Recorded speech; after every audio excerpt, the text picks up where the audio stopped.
Ito po mga Karpi, magandang hapon po sa inyo. Ito na po yung stage natin na tinitira natin, tinatapos natin bago mag 27. July 27, kailangan matapos na po ito. Kaya ito na. Ito na yung sinimulan natin na starting natin ng tractor natin, saka gipison ito na. So matapos itong stage natin, ang isusunod na naman natin yung barracks ng PISPO office doon sa likod at saka yung opisina ng PISPO.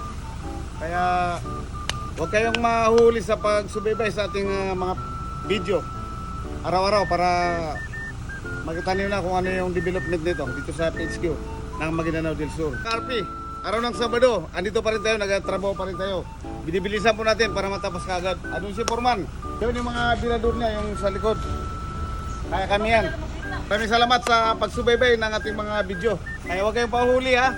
I love you!